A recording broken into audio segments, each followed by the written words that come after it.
మీ అందరికీ నా వందనాలు. పాస్టర్ గారికి నా వందనాలు. నాకు వాళ్ళకి నా వందనాలు. నా సాక్ష్యం అమ్మదేనమాట. పోయిన వారం ఈ పాటకి అందరూ మా ఇంటి దగ్గర ఉన్నారు. 26వ తారీఖున అమ్మ చనిపోయినప్పుడు మొట్టమొదటిగా మరి అంకుల్ గారికి మా వారు ఫోన్ చేశారు. నాకైతే లేదు. నేను హాస్పిటల్కి వచ్చి అంబులెన్స్ తెప్పించినప్పుడు ఫస్ట్ నేను పాస్టర్ గారికి ఫోన్ చేశాను. ఇంకొకటి పిల్లలు తీసుకెళ్తున్నారని వాళ్ళని ఆంటీకి ఫోన్ చేస్తే నేను చెప్పకుండానే ఆంటీ పర్లేదమ్మా అమ్మ పర్లేదమ్మా అంటున్నాను. అప్పటికే ఆంటీ వాళ్ళ కాల్ తెలిగిపోయింది.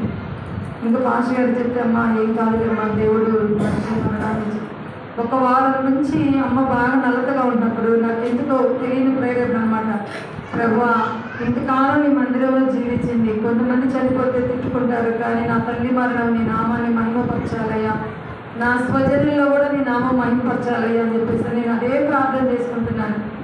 గురువారం అంతా హాస్పిటల్లో ఉన్నప్పుడు ఆ బాధ మేము చూడలేకపోయాం అన్నమాట. నేను మొక్కే ఉన్నాము హాస్పిటల్లో. ఎంత నరకం అనుభవించిందో అని ఆ నరకాన్ని చూడలేకపోయాము. ఇంకా నేను అనుకున్న ప్రభా నీ చిత్తమైతే నీ సన్నిధి చేర్చుకోలేదంటే మంచి స్వస్థత ఇయ్యాలి అని చెప్పేసి అన్నాను. మేమిద్దరు ఉన్నా కూడా మా ఇద్దరి దగ్గర ఉన్నసేపు మమ్మల్ని ఇసుకిచ్చింది. కానీ మరి మా వారంటే చాలా చాలా ఇష్టం మా అమ్మగారికి. ఆయన చూసుకొని ఆయన చేతిలోనే ఆమె తలమొచ్చింది. మరి ఆ ఆత్మ శాంతి ఉండాలంటే మేము అడవకూడదని చెప్పన్నారు. కానీ నిన్న శుక్రవారం చనిపోయిన రోజు కాబట్టి అసలు ఎంత వేదనో.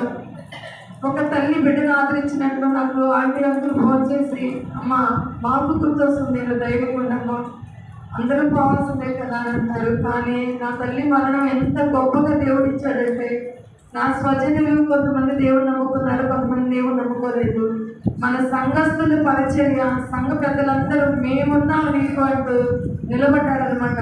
మరి స్త్రీలు కానీ పురుషులు కానీ మరి అబ్రహ్మన్న కుల్లా మరి భాస్కరు ప్రసాద్ మరి డాక్టర్ ప్రసాద్ గారు అందరూ కిషోరు ముఖ్యంగా మేమందరం ఉన్నాము అని చెప్పి నిలబడినప్పుడు వాళ్ళందరూ అసలు మేమేమీ చేయలేదమ్మా, వాళ్ళ సంఘస్థితి ఎంత బాగా చేశారు, అలాంటి సంఘాన్ని మేము ఎక్కడా చూడలేదన్నారు. అందుకు నాకు చాలా సంతోషం వేసింది.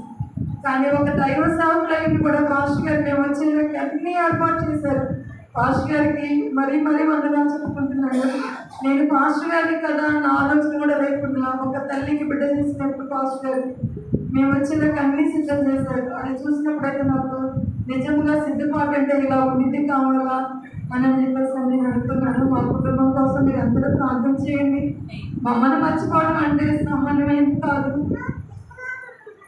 మరి మీరందరూ మర్చిపోవాలి. ఆ కొరకు మీరందరూ ఆ కుటుంబాల కొరకు మీరు అందరూ ప్రార్థన చేయండి. ముఖ్యంగా నా యజమానుడైతే ఏ చిన్న విషయం వచ్చినా జ్ఞాపకం చేసుకుంటున్నాడు. అయ్యా అనిపించింది నన్ను ఏ రోజు పేరు పెట్టి పిలవలేదని చెప్పి తన బలహీన పడిపోకూడదు. అనుదినమో మీ ప్రార్థన మా కుటుంబం కోసం జ్ఞాపకం చేసుకోండి. ఈ చిన్న సాక్ష్యం దేవుడు